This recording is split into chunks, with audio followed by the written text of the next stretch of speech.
Boy, I tell you, we're focusing in at the end of the show, and I'll tell you, we've had a fun time today, and also a lot of good information, some sad stuff going on, of course, with the miners, and hopefully our prayers and still will be with Ariel Sharon, but we've got a really good segment coming up. That's right. According to a recent Shopping in America survey, only a third of Americans claim to have kept any of their resolutions that they made last year, which really isn't that surprising. No, it's not surprising at all. Just go look at health clubs on January 10th or so. Why is it so hard to keep these New Year's resolutions? I don't know if it's all that hard. Anyway, let's get some answers from Wayne Nance, President and CEO of Real Life Management. Is it really that difficult for people to hold on to New Year's resolutions, and why so? Yes, because we're focusing on the resolution instead of the attitude about the resolution. Oh, because attitude is everything according to you, right? Well, it's at least 50% of the choice. So when we start focusing on that diet or that budget, we're not focusing really on the attitude of what we eat and why we eat, or the attitude of what we spend or how we spend. It's a lifestyle change, right? Well, I don't believe in the word change. Okay. Change is kind of a negative. If I asked you to change what you're going to do right now, you're going to go, no way. Well, what's wrong with what I'm doing now is what he would say. That's right. So I like the word alter. Yeah, but some say the only constant in life is change, or altering, as you'd like to call it. Right, but I believe that altering your attitude is the key to success of a New Year's resolution, opposed to just altering what you put in your mouth or what you spend. Because when you use the term alter, you have that as a... you have a reason behind it. Thank you for that word. I'll tell you what, I need some more coffee tonight. As an acronym for what we need to do to change, so go through those. It's a 5-step model, very simple.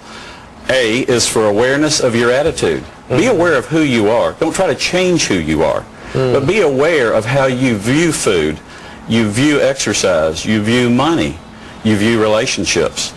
L is learn information, and learn this. Food manufacturers, financial companies don't love you.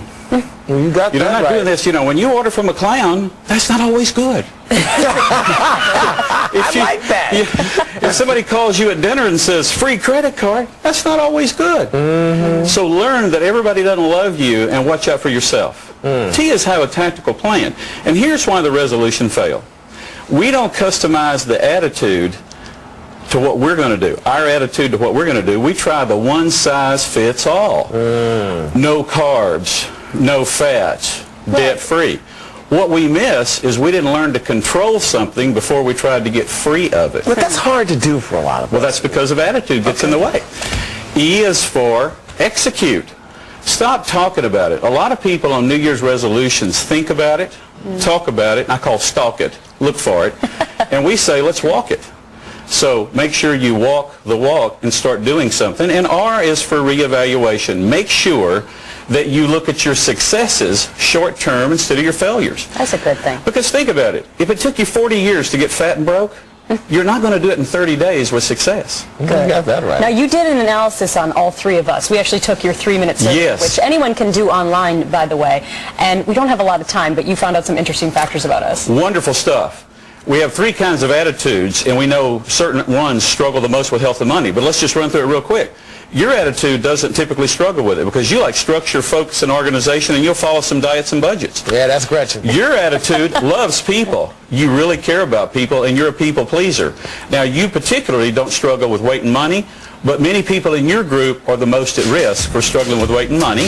And you like structure, and you love people, you like to make sure you serve people, and you don't like to be manipulated. No, I don't. So, No, I don't. Hey, that was So great, if you want to Wayne. take the survey yourself, it's kind of interesting. RLMsurvey.com. It takes only a couple minutes, Yeah, and then you real can life figure out, and then maybe make some changes if you want to, or alter. exactly. Alter the attitude. Don't try to change who you are. Wayne Nance, thank you so much.